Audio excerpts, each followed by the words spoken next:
Bienvenue dans le Cosmodico. Aujourd'hui, un mot que tout le monde cherche, mais que peu de gens comprennent vraiment. Le bonheur et son adjectif heureux.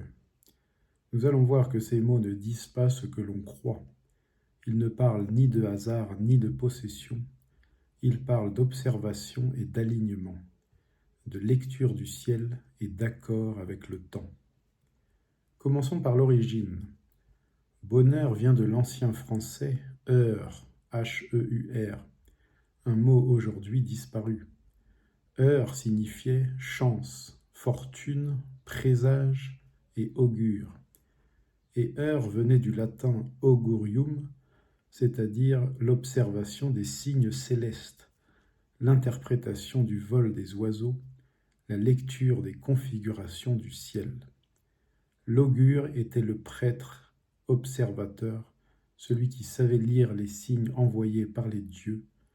Bonheur littéralement, c'est donc le bon augure, le bon présage, la bonne lecture du ciel. Être heureux était donc la personne capable de lire le ciel pour vivre en correspondance avec cette architecture céleste. Parallèlement, le mot heure, H-E-U-R-E, du latin aura, du grec aussi aura, désignait le moment, la saison, l'instant cosmique, la qualité du temps. Les deux mots heure, augure et heure, moment, se sont rapprochés en français. On a fini par penser que le bonheur était aussi la bonne heure. Et la langue a fait la synthèse. Être heureux, c'est à la fois être né sous un bon augure et vivre à la bonne heure, aligné avec le rythme du cosmos. Mais voici la clé que l'on oublie souvent. Le bonheur ne dépend pas d'avoir une bonne carte astrale ou une mauvaise carte astrale. Il n'y a pas de carte meilleure qu'une autre. Chaque cosmo-architecture personnelle est unique, et aucune n'est un destin de bonheur ou de malheur écrit d'avance. Ce qui fait le bonheur, ce n'est pas la carte, c'est la lecture qu'on en fait. C'est la capacité à l'interpréter, à la comprendre et à la vivre. C'est l'art de devenir l'augure de soi-même, celui qui observe ses propres signes, qui lit sa propre configuration et qui reconnaît ses planètes et leurs correspondances. Le bonheur, c'est donc un double mouvement. D'un côté, il y a l'observation, savoir lire le ciel, savoir interpréter son cap, savoir reconnaître les signes que notre âme nous envoie. C'est le sens du heure, l'augure intérieur.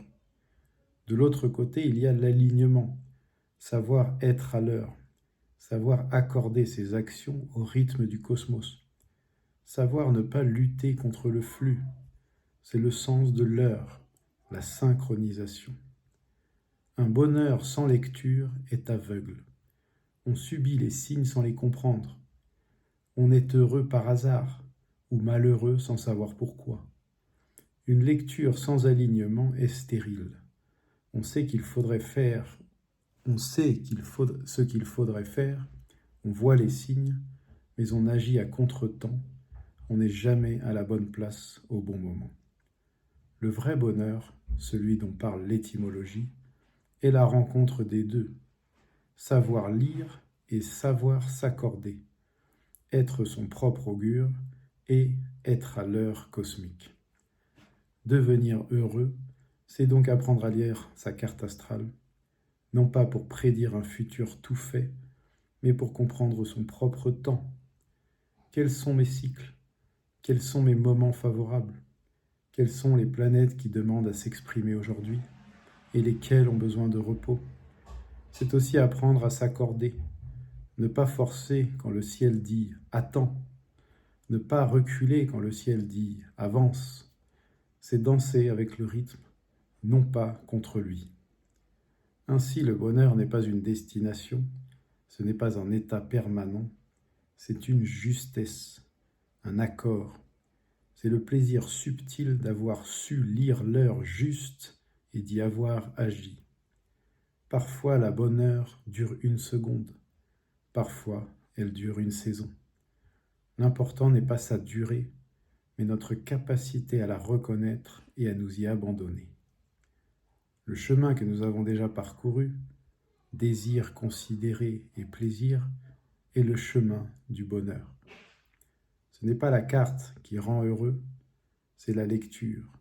Ce n'est pas la naissance sous une bonne étoile, c'est le travail de toute une vie pour apprendre à lire son étoile, à l'écouter, à danser avec elle. Et cette lecture, cet alignement, cette danse, c'est le bonheur. Un bonheur actif, lucide et conscient. Non pas un cadeau du ciel, mais une conquête de chaque jour. Alors ne demandez pas « ma carte est-elle bonne ?» Demandez plutôt « suis-je en train de bien la lire ? Suis-je à l'heure dans ma vie ? Car la seule mauvaise carte, c'est celle qu'on ne lit pas. La seule malchance, c'est d'ignorer ses propres signes. Et la seule vraie bonheur, c'est celle qu'on apprend à reconnaître. C'est celle que l'on apprend à reconnaître. Merci d'avoir écouté.